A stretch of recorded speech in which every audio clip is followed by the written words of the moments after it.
Now, being a CEO these days, it's almost like a fraternity. Uh, do you hang with other CEOs, or do you have mentors or people you can bang ideas around?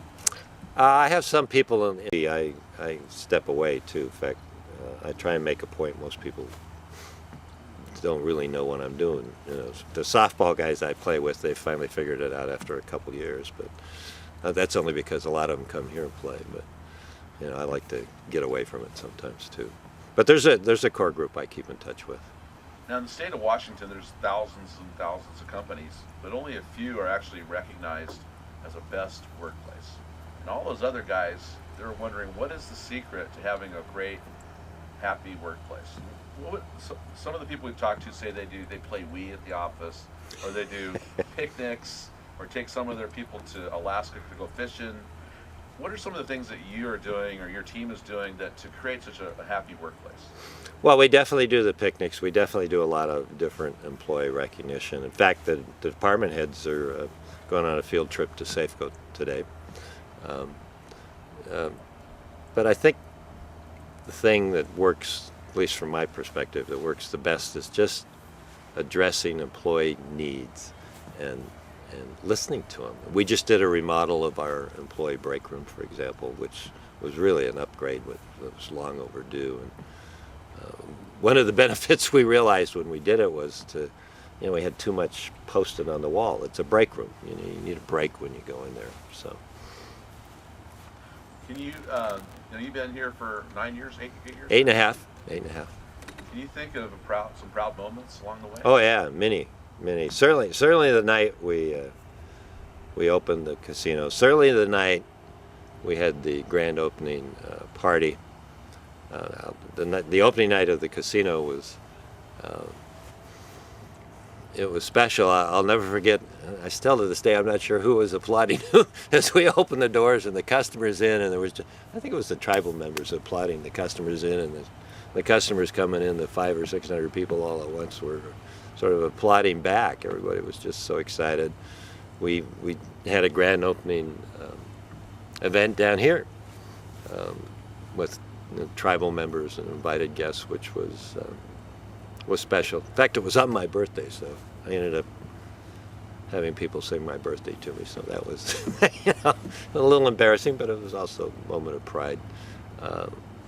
It's been an amazing journey, and I'm these kids we have coming out of college, and the fact that they're graduating and coming into the workplace. I've referred jokingly for several years to the internship program as my retirement plan, but they're the future, so that excites me too. When we talk to the different CEOs, we've been asking them what motivates you. Is it just money? No. Or do you have other things? No, not at all.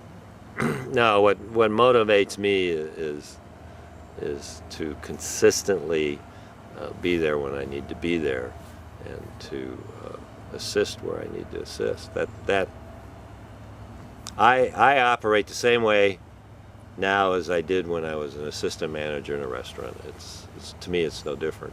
You have to take a pride in what you do, and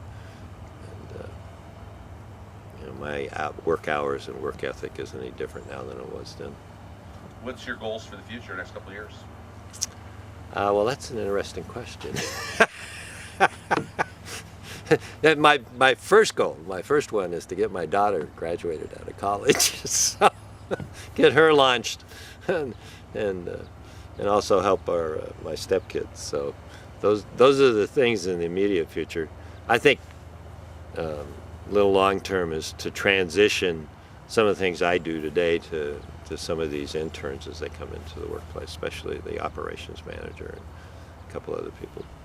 Now, if you watch the news, they say there's a lot of doom and gloom out there, but all the CEOs that we've been interviewing are so excited about the future and energetic and optimistic. Yeah, actually, the recession's been painful for people. I have 2 kids right now that are working in Canada, so we certainly identify with that. But also, I consider it a time to grow. It certainly is a time to present opportunities for businesses to make improvements upon, or even opportunities to buy businesses. So I think it's been a good lesson, certainly for us, and I think a lot of other people, even though it's been painful. It isn't the first recession I've seen in my life, you know. I can certainly remember the oil embargo and how that impacted everybody, and I can think of a couple other recessions. So it won't be the last one, probably, unfortunately. But Circle of life. Huh? yeah, most definitely. Yeah, one CEO we were talking to said that he has so many young employees that most of them have never even seen a recession before, so he has to coach them a lot. Yes, most definitely, most definitely. Now, Tommy Lasorda, the baseball manager, talked about the concept called game face, or tone at the top. And he talked about how when he would open up the locker room door, he had to remind himself, oh, I better make sure I turn myself on, because everybody looks at the leader. Yeah, that's very true.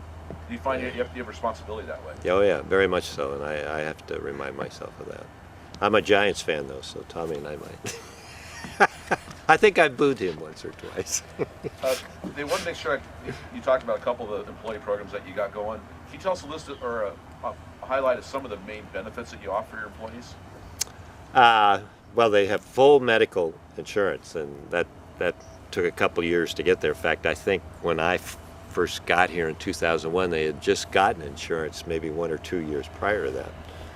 And then it went to 70%, and then to 80%, and now it's full coverage. And insurance, probably in the 8.5 years I've been here, it's probably pretty close to doubled in cost. It goes up this next year 11%, but that's something we're very committed to.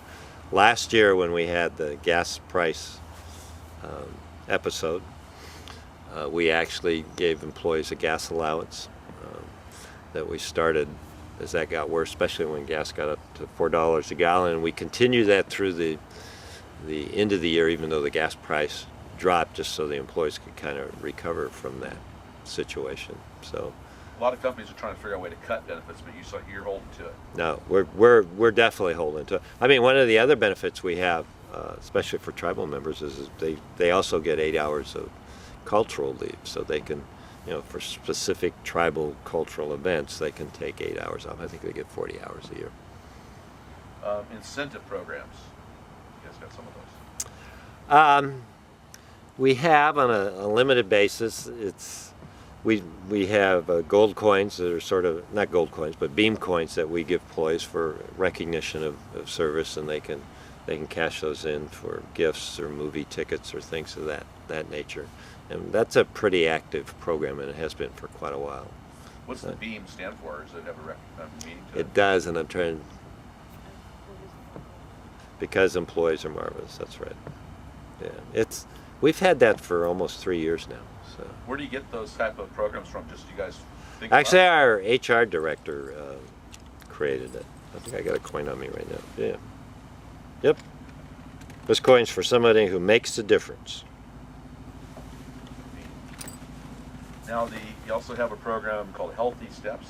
Yeah, that's been that's growing, and it's definitely had quite an impact on some people's lives. I think we had one person that lost over 100 pounds, if I'm not mistaken, and we anticipate that program even growing more next year. So we've budgeted more money for it, and it's a great thing to watch. I mean, it's amazing if you go out certain hours in the garage, you'll see a group of them out there walking, and they're very into it, and it's changed lives. That's a good thing. Now you also do recognition of employees by the quarter annually too. Yes, yeah, we do a quarterly recognition of line staff, and then we do one of exempt, the department head, and then at the end of the year, we have an employee of the year and department head of the year. So we've done that since I've got here. Let him go over this.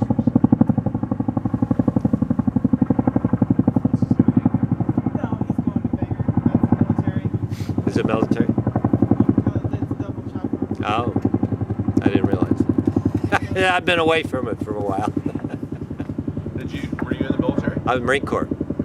Yeah. Do you think I've talked to some people, a lot of leaders that were in the service. Do you think the service helped you become a leader? I think it was the best discipline I ever got. first 5 minutes I realized. I won't tell you what the DI said. We don't want that on film. But yeah, looking back on that, it got me focused real quick because I realized, you know, I could have been in college in Palm Springs because I had that all set up, and instead I went into Marine Corps boot camp. So, What year was that about? 1964.